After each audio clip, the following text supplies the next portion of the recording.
A continuación, vamos a avanzar con el tema de trauma cráneoencefálico. Recibimos al doctor René Arnoldo del Fierro González.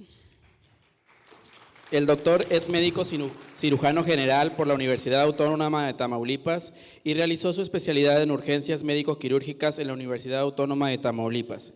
Está certificado por el Consejo Mexicano de Medicina de Urgencias. Hola, buenos días. Gracias por la invitación. Vamos a ver el tema de traumatismo craneoencefálico. Si bien es un tema muy importante aquí en la región, puesto que es una zona muy accidentada, había muchos cafres aquí en el volante y accidentes laborales, obviamente, también.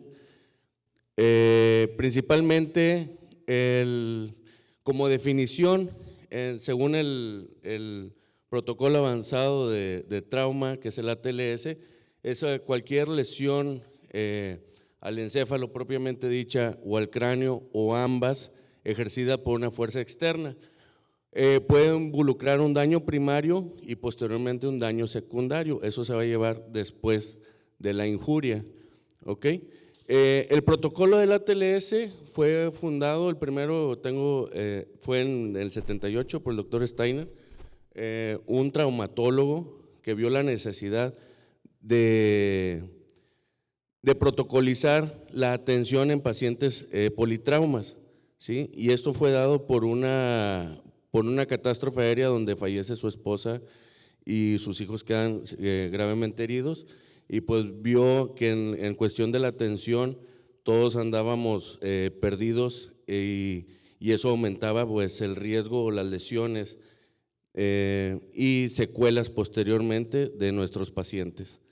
Hasta el día de hoy ya van 11 ediciones de este protocolo, que hoy por hoy pues es lo que nos dicta el seguir aquí en urgencias, ¿sí? Parte importante del paciente politrauma, ¿sí? Y no es porque seamos chismosos, pero hay que preguntar bien cuál es la cinemática del trauma, ¿ok? ¿Cuál es el mecanismo de lesión? ¿Qué fuerzas estuvieron involucradas? Esto nos va a llevar a las posibles lesiones que tenga nuestro paciente, ¿sí? Tipos de accidentes, si fue colisión, si fue volcadura, fue accidente de motociclista, ¿sí? ¿Qué protocolo de seguridad traía el paciente? ¿En qué área venía sentado? ¿Traía cinturón de seguridad? ¿Portaba casco? ¿Sí? Si explotaron los airbags, si no explotaron, si no tenía, si fue proyectado de su vehículo y si fue proyectado, a cuántos metros lo encontraron. Inclusive es importante preguntar a los paramédicos si hubo fallecidos en el accidente, ¿sí? Este análisis nos va a ayudar a priorizar la atención y optimizar el tratamiento en nuestros pacientes, ¿sí? En cuanto al traumatismo craneoencefálico, es importantísimo, la doctora ya lo vio, y esto en trauma, en cuestión neurológica, el ABCD del paciente es importantísimo, ¿sí? Nos va a ayudar a identificar el manejo de lesiones potencialmente mortales, hemorragias y otro tipo de traumas, ¿verdad? Como neumotórax, trauma cerrado de abdomen, etcétera. La evaluación continua de la cinemática y la exploración del paciente continuo, como la escala de coma de Glasgow, etcétera, nos va a ayudar a priorizar y determinar qué pacientes necesitan más atención, ¿sí? Y cuál enfocar toda la atención posible. En cuanto a la cinemática, ¿verdad? Vamos a tener que son accidentes altamente mortales, ¿sí? De alta energía, también en cuanto a de que los rescatan, ¿verdad? Búsqueda y rescate, los paramédicos también, que cómo viene el paciente, ¿sí? Si trae una fractura, hundimiento y uno por querer hacer el bien le hacemos más daño al paciente, tratarlo de rescatarlo de maneras incorrectas, porque vamos a agravar las secuelas que vaya a tener. Si trae lesión cervical, si trae una hemorragia, ¿sí? Una fractura, hundimiento, ¿ok? Entonces también es importante lo prehospitalario. En cuanto a la clasificación del traumatismo craneoencefálico, se va a dar según su escala de coma de Glasgow, ¿ok? Leve va a ser de 14 a 15 puntos, ahorita vamos a darle el puntaje. Moderado de 9 a 13 puntos y el grave pues es de menor de 8. En cuanto a su fisiopatología, vamos a tener lesiones primarias y lesiones secundarias. En cuanto a las lesiones secundarias, ¿verdad? Primarias, vamos a tener la contusión cerebral, el hematoma epidural, ¿sí? El hematoma subdural, que va a tener unas recomendaciones especiales, ¿verdad? En cuanto al paciente en su edad. Hemorragia subaracnoidea, lesión axonal difusa, que estas son muy severas, este tipo de lesiones, ¿sí? Fracturas de cráneo lineales, deprimidas y basales, de la base del cráneo. En cuanto a las lesiones y hemorragias, aquí ya vamos a tener o determinar si el paciente va a ser quirúrgico o no.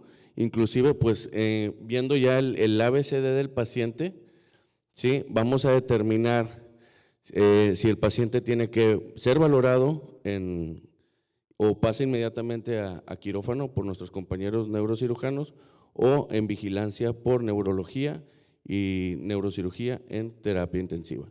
¿Sí? Aquí vemos unas imágenes, ¿verdad?, de lesiones, así se ve una fractura, hundimiento, ¿verdad?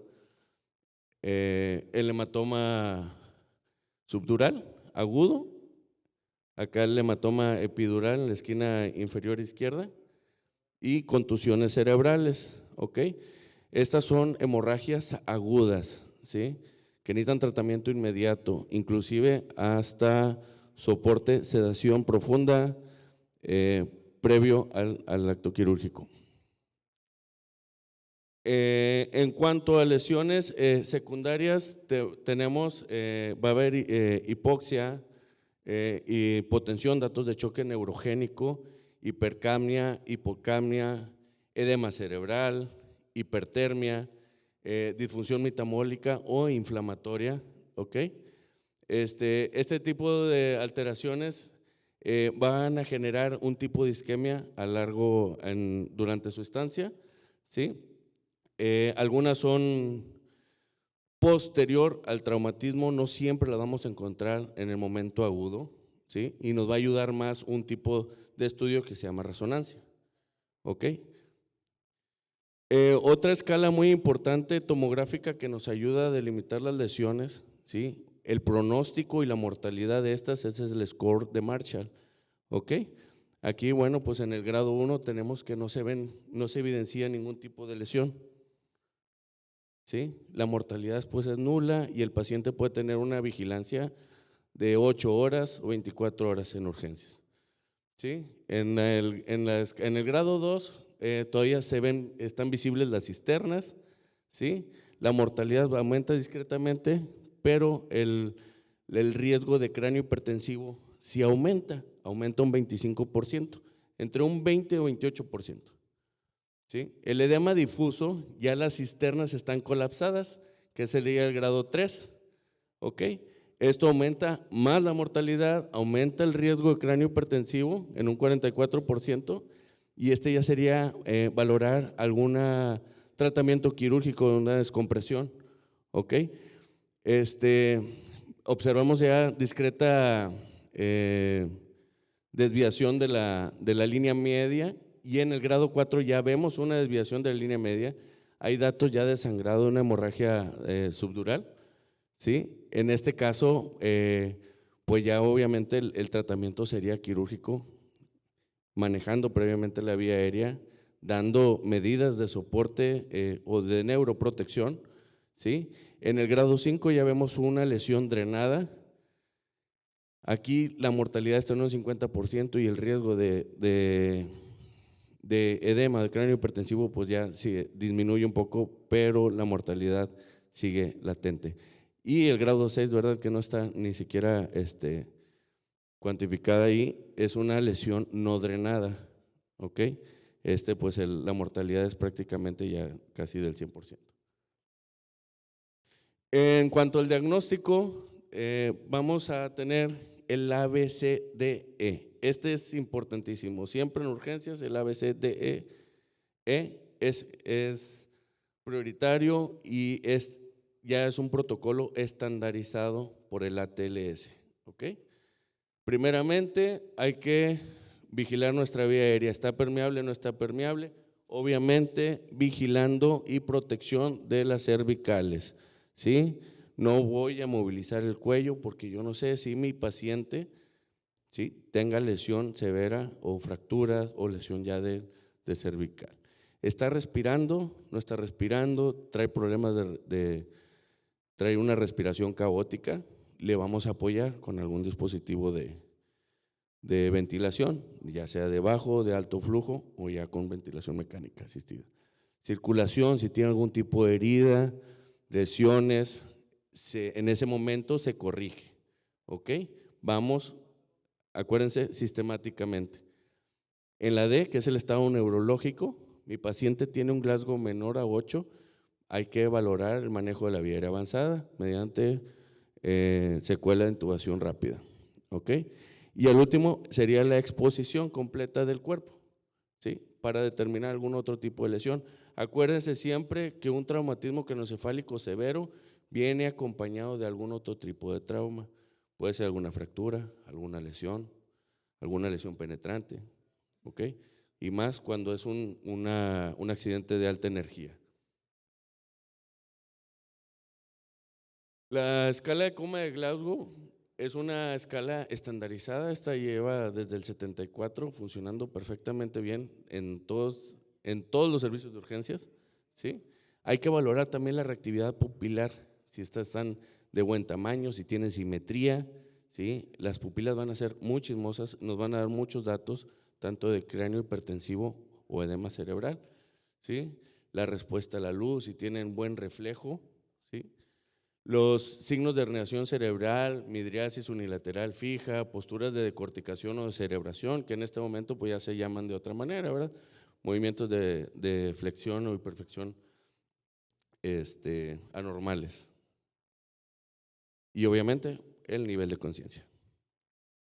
Esta es la escala de coma de Glasgow, la puntuación, ¿sí? En el 2014 fue modificada por ciertas palabras. Creo que cumplieron el 40 o el 50 aniversario y hicieron ahí una modificación. Lo ideal es llamarlo con el término nuevo, ¿verdad?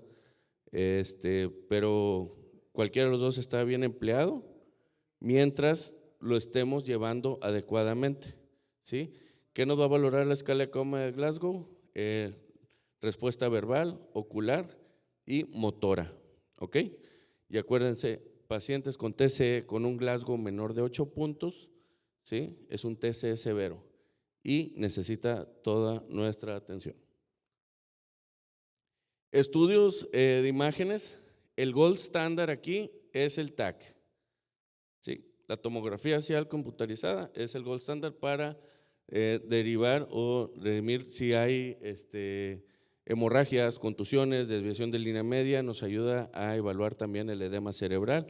Otro tipo de estudio que es más sensible, ¿sí?, pero por cuestiones de tiempo y logística, la resonancia la podemos dejar para un segundo plano. Es muy sensible para las lesiones axonales difusas o pequeñas lesiones derivadas al trauma, ¿sí? El TAC, ¿qué nos va a permitir? Bueno, identificar, como dice, fracturas, hemorragias, valorar la línea media, ¿ok? Nos va a arrojar muchos datos, inclusive pues es importante para sacar nuestro score Marshall.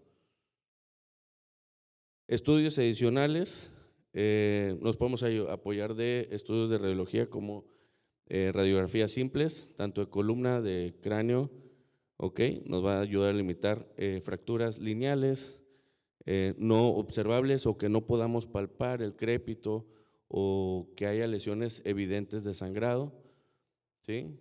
La tomografía, ¿verdad? Otra vez aquí la tomografía con la imagen de cervicales nos va a ayudar mucho también para delimitar alguna fractura del cuerpo o de las apófisis. La monitorización de la presión intracraneal también es importante. Según el ATLS debemos mantener una PIC menor de 22, ¿sí?, como medidas de neuroprotección. En cuanto al tratamiento, hay que manejar la vía aérea avanzada con secuela de intubación rápida Si el GAU de mi paciente es menor o igual a 8, ¿sí? Aquí no debemos de titubear, ya valoramos, descartamos hipoglicemias, algún otro tipo de lesión, ¿sí? Se maneja la vía aérea, obviamente con protección de cervicales. ¿Cómo vamos a proteger las cervicales? Con un collarín fijo, duro, tipo Filadelfia. Los blandos no sirven, no están indicados ni siquiera para esguinces, ¿ok? La ventilación, hay que evitar la hipercapnia, la hipoxia y la hiperoxemia, ¿sí? Por eso la importancia de tener un gasómetro disponible, ¿ok? En urgencias y un capnógrafo. ¿Por qué? Porque el dióxido del CO2, el dióxido de carbono, nos va a traer alteraciones vasculares. Si este paciente se está sangrando, nos va a aumentar o disminuir el riesgo de la perfusión ahí cerebral, ¿sí? Hay que mantener una PAM de 65, una presión arterial sistólica mayor de 100 hasta 110, igual la PAM, ¿sale? Y prevenir que esa presión arterial sistólica disminuya de 90. ¿Por qué? Porque tenemos que mantener una presión de perfusión cerebral adecuada para disminuir el grado de lesión, ¿sí? Si mi paciente ya está sangrando y yo lo hipotenso con los sedantes al momento de la intubación, ¿sí? El área de penumbra va a aumentar porque va a disminuir la perfusión cerebral, el flujo sanguíneo disminuye y me va a aumentar el grado de lesión o las secuelas que éste pueda tener.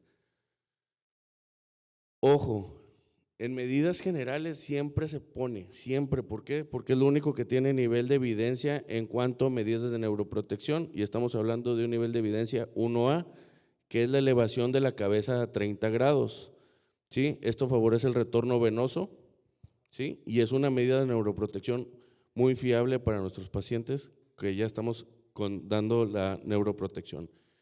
Evitar la hipoglucemia y la hiperglucemia, ¿sí? Nuestros pacientes hay que mantenerlos con una glucosa aproximada entre 100 a 150, ¿ok? Y esto disminuye mucho la mortalidad. Un paciente con TC severo y con hipoglucemia o con hiperglucemia aumenta bastante la mortalidad. Normotermia, también es importante usar sábanas climatizadas para prevenir la hipotermia de nuestros pacientes y más cuando tienen algún tipo de choque o que tuvieron gran sangrado. Sedación controlada. Hoy por hoy, y hoy en día ya tenemos la facilidad de neuromonitoreo, ¿sí? ¿Por qué? Solamente hay 2 patologías en que debemos de llevar a planos de sedación profunda a nuestros pacientes, que es el TC severo, hemorragias y pacientes con problemas pulmonares, que es el SIRA. Son las únicas patologías que debemos de llevarlos a planos de sedación profunda precisamente para prevenir el estrés oxidativo y esto va a disminuir la muerte celular. En cuanto al tratamiento médico para aumento de la presión intracraneal, bueno, vamos a tener como objetivo mantener una PIC, una presión intracraneal menor de 22. Nos podemos apoyar de manitol a dosis de 0.25 gramos por kilo o hasta un gramo. Esto si existe estabilidad hemodinámica, ¿ok? Podemos utilizar solución hipertónica al 3% cuando el paciente esté chocado o tenga datos ya de edema agudo cerebral, ¿sí? Hay que tener una ventilación controlada, manteniendo una PCO2 de 30 a 35 como medida estándar. Lo normal es de 35 a 45. Sedación o analgesia, ¿sí? Hay que optimizar la analgesia y la sedación. El paciente va a tener dolor, ¿sí? Y tenemos que tenerlo profundamente dormido, de perdido unos 2-3 días, en lo que disminuye el edema y el estrés, ¿sí? Podemos apoyarnos de doble sedación con propofol midazolam, inclusive usar analgesia con fentanilo. El drenaje ventricular externo, ¿sí? En caso de hidrocefalia y que la PIC no se nos controle, esté muy elevada, esto va a aumentar el riesgo de complicaciones con herniaciones.